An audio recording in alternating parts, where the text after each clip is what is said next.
Alright, so I've decided to take care of the VTEC solenoid pressure switch area. I wanted to check to see if there was any leaks, and I can see that it was. So I'm going to go ahead, and I'm pretty sure that cam seal back there is leaking as well. So I've decided to go ahead, and I've already got the gaskets and seals I need for this. I'm going to go ahead and take it off and just do a quick video on refreshing that, as it were. So the first thing I do is get the electrical components disconnected. On the solenoid itself, there's a clip here that removes just like it would if you're disconnecting the male and female. The next thing we're going to do is we're going to get this spark plug wire holder. We're going to get that removed and out of our way. Set those to the side. So at this point, we've got 3 bolts associated with the VTEC. So we've got 2 here that you can see, and then 1 over here, and they're kind of hard to reach, but I'm pretty sure we can loosen them up. And then you've got the 3 down below. These are all 10 millimeter.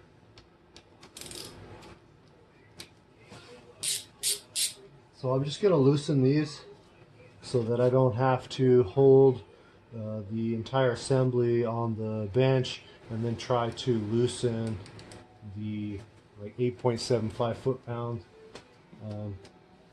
in my hand.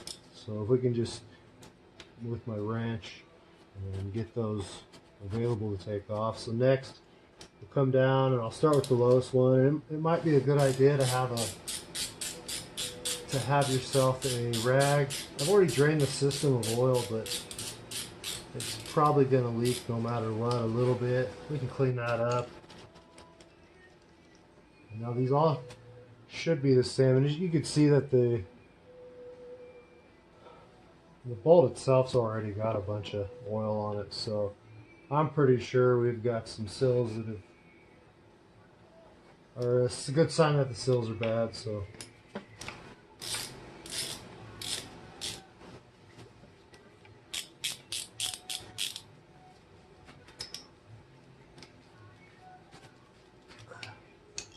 we'll get these disconnected. We'll get this thing on a workbench.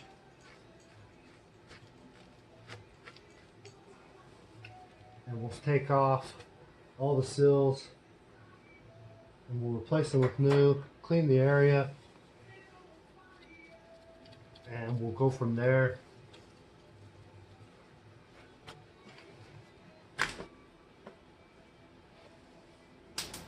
So I'm going to go ahead and take this to the bench, and I'm going to clean up that oil off that surface. Alright, so we're at the workbench, and the first thing I'm going to do is see what we can discover is maybe anything that might be inside. I think there was a little bit of junk. That's why there's a filter on the sill itself. So you can see something. Of course, there is some buildup of goo, crud, that you're just normally going to have. So once you get the sill out, you'll see that there's this nice little filter in there. So I'm going to try to avoid anything getting in there at all. And we will see how nice the other filter gasket is. I'm going to keep this because the one that came with the other sill kind of looks like it's not as nice. But we'll give it a wipe down. We'll clean this up in hopes to not get anything in the important areas. So as before, went ahead and loosened these while it's on the car, it acts as a vise and I don't have to take off while holding it. So there's the actual solenoid, and there is a O-ring in there. And those should all be the same. I don't see anything that might indicate a leak on this end or off of the pressure switch itself. Got everything in there. It is dirty, it is cruddy. What I like to use is a little bit of like WD-40, an oil of some nature. There's a little bit of stuff that was in there. We'll drain it all out, we'll clean it up. Now you're going to want to be careful when you take this apart. You got this little cam in there, and I'm going to put it face down. Here's the seal.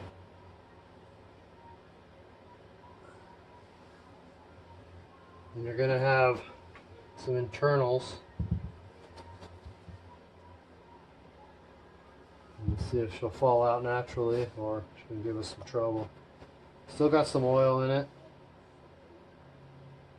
So you're going to want to keep these clean. You want to set them to the side. I'm trying to keep this down here as my dirty zone. But we're going to rinse this off with some WD-40 or some type of lubricant spray, not a solvent. Want to get it cleaned with oil, just flushing it out, wiping down the area real good, and clean every component with the new seals and reinstall it.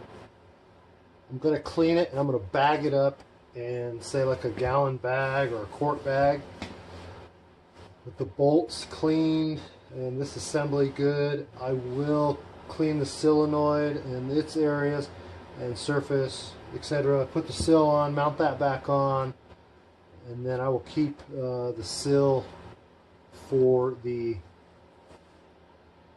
on this side. I'll keep that off of it, and I won't install it until I've finished with all the oil leaks. VTEC pressure switch, 16 foot-pounds. Wasn't that bad to take it off without it being on the car. So what I did do is I just used a 22 millimeter, held it with one hand and used a bit of a breaker bar, and it cracked loose. You want to be careful, you don't want to break them. But on this pressure switch is a O-ring. It is a 13 by 1.5 millimeter, and they're like $7 if you get a OEM replacement. So, being the budget-minded guy, I wanted to give it a try on a company I found called O-Rings and More. So they sell O-rings that are made of whatever material you could possibly imagine, and 9 times out of 10 you can find one with the right size. So I got a package of Viton, I believe is how it's pronounced, and they are 13 by 1.5 millimeter O-rings. This is a pretty good material. This is probably a Viton, but I don't know for sure. Could be made of anything. If you know what it is, put it down in the comments, let others know. But a package of 10 for $5.50 shipped to my house. O-rings should be matched up by their numbers, and these numbers match, and it looks extremely similar. I wanted to give it a shot. For $5.50 instead of about $7, I got 10 of them instead of one. 10 instead of one. If you think it's worth a shot, I think it's worth a shot. I'm going to give it a try. It's never leaked from this specific area with these O-rings, but I'm willing to give that a shot. So I'll let you know how that goes miles and miles down the road. So just another item I wanted to address. Again, a 13 by 1.5 millimeter O-ring Viton. And this was from oringsandmore.com. I found them on eBay and I went to their website as well. And yeah, I got it shipped for 10 of them, $5.50. That's fantastic price for 10 of them. Even if I changed one out every year, that's 10 years. Granted, OEM probably lasts 10 years, but I'm going to give it a shot. So we've got our pressure switch. We've got our solenoid with the replacement gasket. And I went with the AJ USA. I don't know if I'm getting that right. AJ USA from rockauto.com. Item number is 01130450. And then on the mount to the cylinder head, we've got another AJ USA, and that spool valve with the filter, O-ring. And after looking at it, it don't look too bad. I'll probably replace it because I really do like the way those look. Looks like it's got a finer screen. So item number 009769000. So those are what I purchased to replace and hopefully prevent any oil leaks coming out of this area. I also bought an O-ring for the distributor, and I'm going to be looking at a cam and cam seal for that side as well. So a little bit more information, hopefully that helps.